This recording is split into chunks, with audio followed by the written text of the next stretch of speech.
And welcome everybody to another edition of the GSMC Football Podcast, brought to you by the GSMC Sports Network.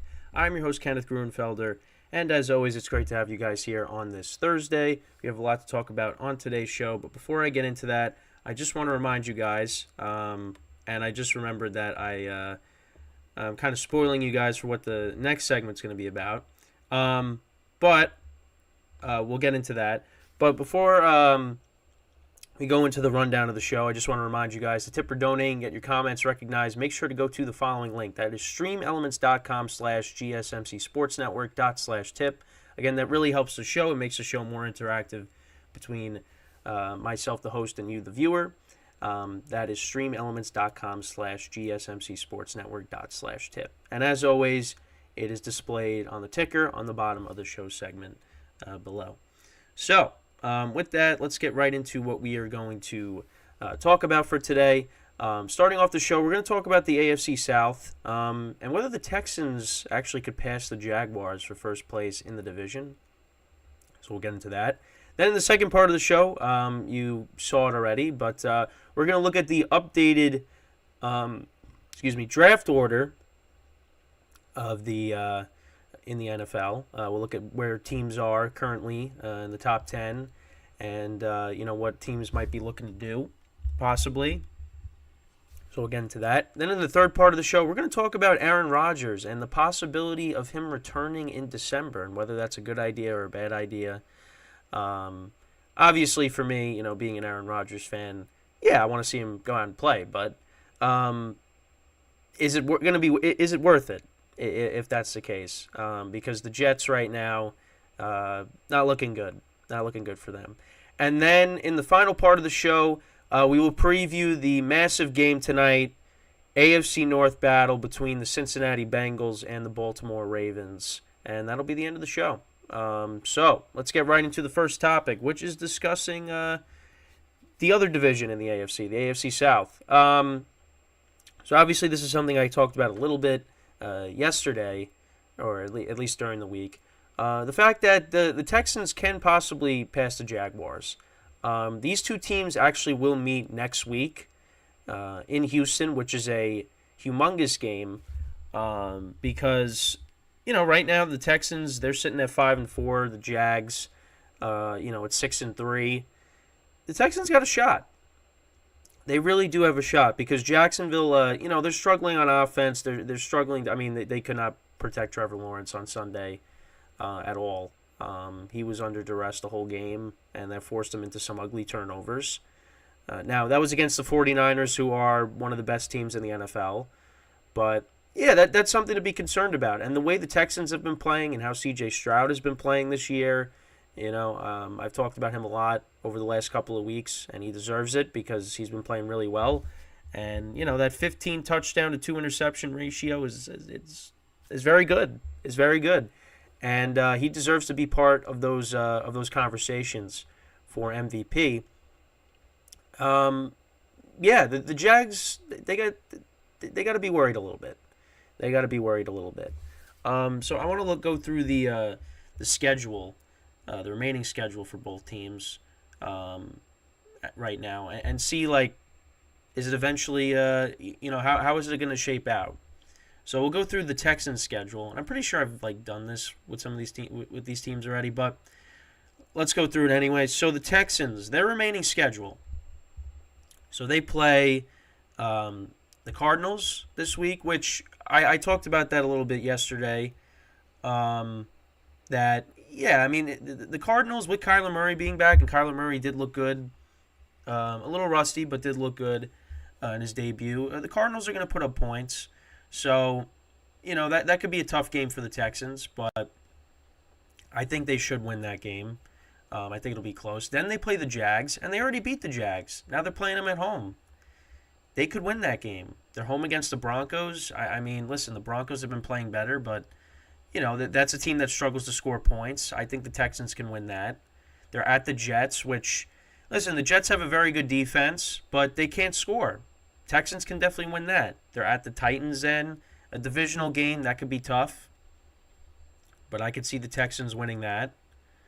They're home against the Browns. And actually, with the Browns, so I thought P.J. Walker was going to end up being the starter. So they're actually going to have DTR start, Dorian Thompson-Robinson. So he's going to get the start on Sunday against the Steelers, and I guess they just want to see what they have in their young quarterback. So, so that's going to be a rookie quarterback that they're going to be going up against then, if he's still starting at that point. And then you have the Titans again at home, and then another rookie quarterback, Will Levis. And then you're at the Colts. So I look at the Texans, I mean, a lot of winnable games on their schedule. And then you look at the Jags, they're playing the Titans this week. Again, another divisional game, so it's it's going to be tough. I mean, the divisional games are always going to be tough. So they'll be at home against Tennessee. I think they'll bounce back. I think they'll win. Then at the Texans, I mean, again, they could. I mean, of course they can win that game. That's gonna be tough, and that could very well. The thing is, that game could very well decide who wins the division.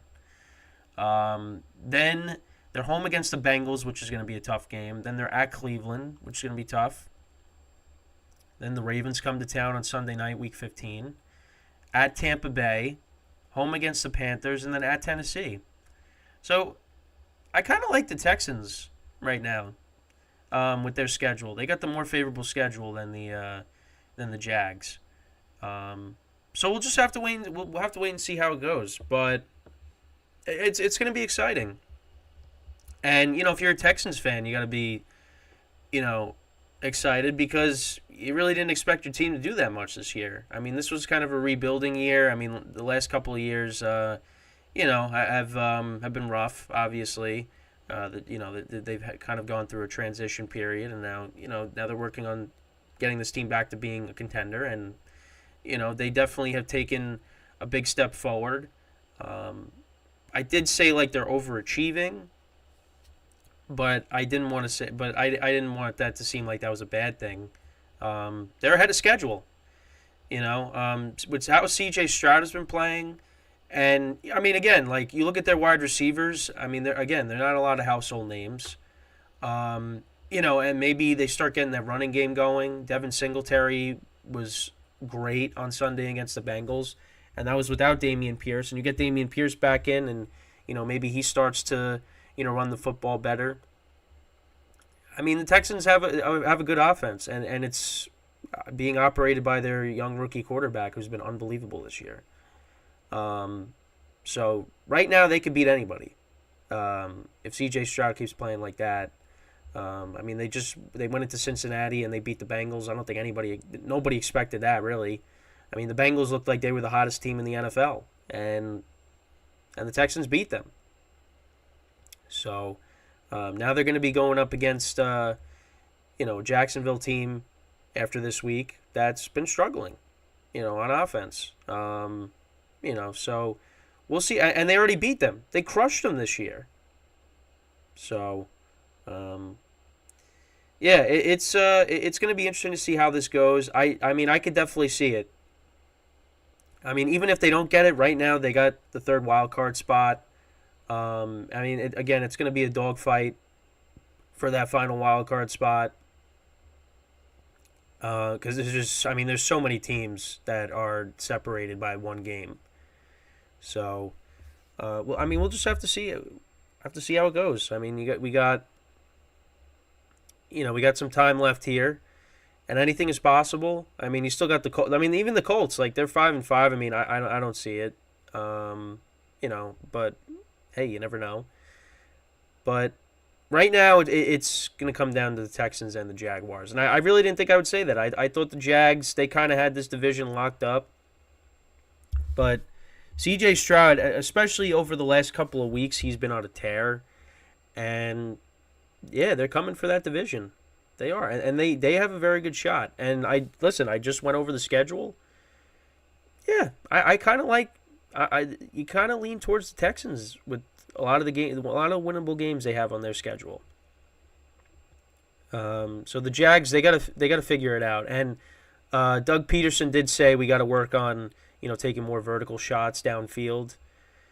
Listen, Calvin Ridley's been kind of a disappointment this year. Again, but he basically was away from the game for almost 2 years. Um, you know, they got to figure it out. They have the playmakers on offense to do it. The other thing too is you got to protect Trevor Lawrence better. If he continues to get hit like he did against the 49ers, I mean, yeah, it's going to be tough for the Jags to win games. With your quarterback always under duress, and especially when he's forcing it and turning the ball over, then yeah, you're going to be behind. So, we'll see how they play this week against the Titans, which I think they should win. The Titans right now are 3-6, and after Will Levis had an impressive debut, yeah, he's kind of taking a step back now. But you know what? And everybody was like, "Oh man, he's the best quarterback from his draft," but now the last couple of games hasn't been great. But there's going to be some growing pains, of course. So we'll see. But again, divisional game. It's gonna be tough for the Jags. And the Titans. I mean, I don't think they're gonna mail it in. I mean, they're still trying to, win some games here. But Titans fans probably want a high pick. You got Derrick Henry coming in. So we'll see how the game goes. I think the Jags do win. Texans, I think both teams I think win on Sunday, and then you get to next week and you see what happens. It's in Houston. Right now you kind of like the Texans, what they're doing, and again because I was like, I think the Jags, they got this division, but I mean it is possible that the Texans they catch up and maybe they overtake them. It really is possible. But the one thing I will say, and so that's pretty much it with discussing this. But the thing I will say is, to kind of, tease what we're going to talk about in the second segment, even though you kind of already saw what it was. Both of these teams will not be picking in the top 10 this year. Doesn't seem, or the top 5. That is not happening. And they were teams that had to in the past. Texans more recently. But they have their young quarterbacks. But there are some other teams that could be looking to, get one of these young quarterbacks in this upcoming draft. And we'll discuss what the current draft order is. Because I feel like we're, later in the season. And I think it's a good time to bring it up. Also, because I was brainstorming what else I could talk about, I'm like, yeah, well, why not? Why not we do a draft segment? I mean, it's not. Listen, we're in November. The season's more than halfway through, so so I don't think it's a bad thing to kind of bring up the draft, where teams currently are at the moment.